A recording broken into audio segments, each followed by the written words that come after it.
Well, good morning again, YouTubers. I decided to do a second video. Flying saucers in the Bible. Well, frankly, there aren't any. Uh, we hear about, first off, a UFO is an unidentified flying object, alright? The term is used loosely to refer to extraterrestrial craft and what have you. Now, you take Ezekiel, classic example given, talks about wheels within wheels. This is not the way a flying saucer looks. It looks like a single wheel. Roundish sort of thing. It can look edge on like a elongated cigar-shaped thing, and other things have been reported. Apparently, motherships that are very long things, and that the smaller jump ship, puddle hoppers, whatever, and these little things come out.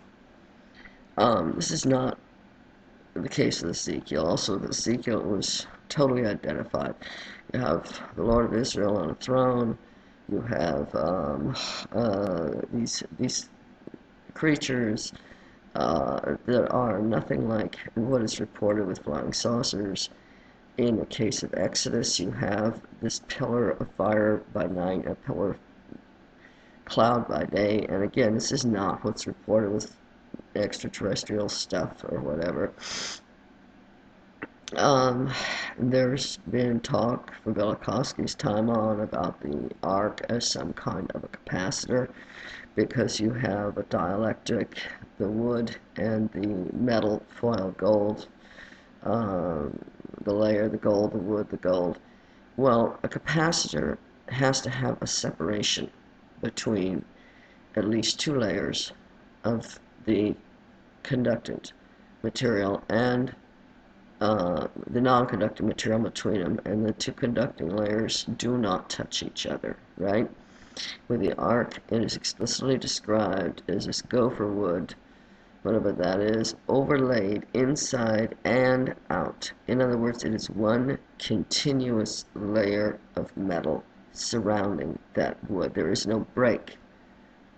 The metal goes all around the outside, over the edge of the wood, and into the inside. It is one continuous layer. This is not, repeat, not, this is not a capacitor. This is not some communication device. This is not something that works on its own, and the format is very similar to the way of honoring the false gods of Egypt, the ark type thing. You'll have these little images in it that you'll see in Tutankhamun's tomb. The people were used to seeing false gods honored this way, so Yahweh says, okay, you're going to do this and honor the true God in this way. And inside there was nothing, it was empty. No, I mean, there was nothing physical visible. And then later, Aaron's rod that budded, and the bowl of the manna miraculously continued without rotting, and I think the 10 laws, maybe, I can't remember, were enclosed in it.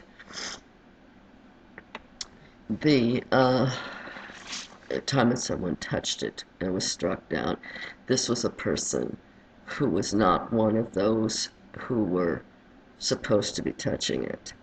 And those people didn't have any special garb described that would in any way protect you from an electrical shock or something.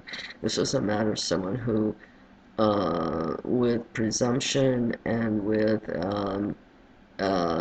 not being one of those who was supposed to be touching it, and lack also of faith in God to protect his own stuff. It was shaking or something, and he touched it, and while it was being traveled, make sure it didn't fall over or something, and he was struck down.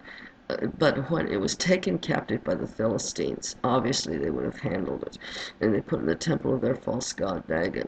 And in the morning, they found that their false god had fallen over, his image had fallen over on its face before the ark, so they righted it up, and the next day it was fallen over and the head and hands broken off. And And then they started having plagues, so they sent it back to Israel. And the point is, they would have handled this, and they weren't struck down because this was not just some machine. They this was had been captured by them because again there was great sin in Israel among the priesthood. Eli had not been properly controlling his sons. He knows, oh, why do you do these things? But he didn't take action. And so it ended up that his sons were killed. One maybe a grandson, survived to keep the Aaronic line going. Himself, I think, died of a heart attack or something when he heard the ark had been taken captive.